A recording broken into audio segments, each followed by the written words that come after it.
తెలంగాణ ప్రభుత్వం సీఎం రేవంత్ రెడ్డి గారి ఆధ్వర్యంలో హెచ్సియులో చెట్లను కొట్టేయకుండా ఆపాలని 400 ఎకరాల అటవీ ప్రాంతాన్ని జంతువులు పక్షులు ఉండటానికి వదిలేయాలని విద్యార్థులతో పాటు పలువురు సెలబ్రిటీలు కూడా విన్నవించుకుంటూ వీడియోలను షేర్ చేస్తున్నారు. నమస్కారం. This is a public heartfelt request to our honourable chief minister Revanth Reddy గారు. నాకు 2 days క్రితం ఆ హెచ్యు గురించే తెలిసింది. కనుక్కున్నాను కొన్ని విషయాల గురించే. That's why I'm making this video. Sir, I'm requesting you as a mother. ఒక తల్లిగా మీకు రిక్వెస్ట్ చేస్తున్నాను. నేను ఎలాగైనా 44 అయిపోయాను. నేను ఎలాగైనా రేపు మాపు పోతాను. I'm old. But for my kids and all our kids, for their future, we need oxygen, we need water. Yes, development is 100% necessary. There is no doubt. We need our IT parks, we need our tall skyscrapers, we need our buildings. But ఈ ఒక్క 400 acres కుదిరితే ఏదైనా, if there is any possibility, if we can stop it, I'm begging you as a citizen of your state, of your city. Sir, ఏదో ఒకటే try చేయండి sir, please. If you can. మన దగ్గర ఇంకా చాలా, I think we have thousands of barren land which we can develop. You guys are senior than me. You guys are more, I'm nobody in front of you. అంటే మీ ముందు నేను, you guys are all experts in this.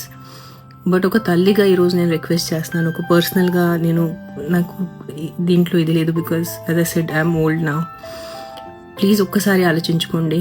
yes, development is necessary. I'm not saying no. We are all here because of the developed cities. But ఆ 400 acres కాకుండా, because we definitely need oxygen, we need trees, sir, we need our ecosystem around us. Please rethink. It's a heartfelt request to all the officers, all the ministers. As a mother, I'm requesting you, please try to rethink this. If it is possible, it would be a great, huge help, and it's like we'll have a lot of gratitude for you, sir. Thank you.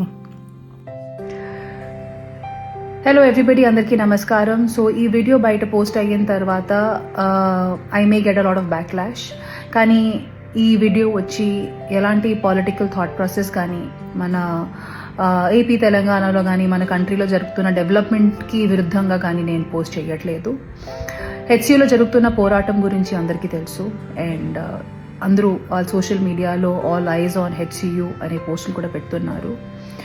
డెఫినెట్గా నేను ఇప్పుడు కంఫర్టబుల్గా నా apartment నుంచి కూర్చొని video చేసి post చేస్తున్నాను. కానీ నాకు కూడా తెలుసు, ఈ అపార్ట్మెంట్ కట్టేటప్పుడు ఎన్ని ట్రీస్ కానీ, ఎన్ని యానిమల్స్ని కానీ చంపడం జరుగుంటుంది, లేకపోతే ఎన్ని ట్రీస్ కట్ చేయడం జరుగుంటుంది. So it is very easy for me to sit and make this video and talk about what is right and what is wrong. But as a layman, ఇప్పుడు జరుగుతున్న ఇష్యూ ఎందుకు జరుగుతుంది, లీగల్గా దాని aspect ఏముంది, నాకు అంతగా దాని మీద అవగాహన లేదు. కాబట్టి యాజ్ అ కామన్ మ్యాన్, నిన్న రాత్రి జరిగిన డెవలప్మెంట్ వీడియో చూసిన తర్వాత, after listening to all the cries of those birds, and ఆ బర్డ్స్ అండ్ పీకాక్సే కాకుండా they are many more deers and other species which I have been habitating there. Maybe this is our chance to redeem ourselves. Peak summers are coming in, and ఇలాంటి ఒక సందర్భంలో ఆ పక్షుల్ని, ఆ పశువుల్ని వాళ్ళ ఇంటి నుంచి బయట తరిమేయడం అనేది ఎంతవరకు కరెక్ట్ నాకు తెలియదు సార్. కానీ you are our only power and you are our only option to rehabilitate those animals. So please ఆ పక్షుల్ని కూడా దృష్టిలో పెట్టుకొని ఒక పాజిటివ్ అప్రోచ్తో మీరు మీ నెక్స్ట్ డెసిజన్స్ తీసుకుంటారు అనేది మనస్ఫూర్తిగా కోరుకుంటున్నాము. Once again, thank you so much, and I hope many voices join, and ఏదో రకంగా ఈ విషయం, ఈ మ్యాటర్ మా గవర్నమెంట్కి తెలుస్తుంది. అండ్ తెలిసి వాళ్ళు ఈ పక్షుల్ని కూడా వాళ్ళ దృష్టిలో పెట్టుకొని వాటిని రీహాబిలిటేట్ చేసి అప్పుడు వాళ్ళు నెక్స్ట్ మూవ్ చేస్తారు అనేది కోరుకుంటున్నాము.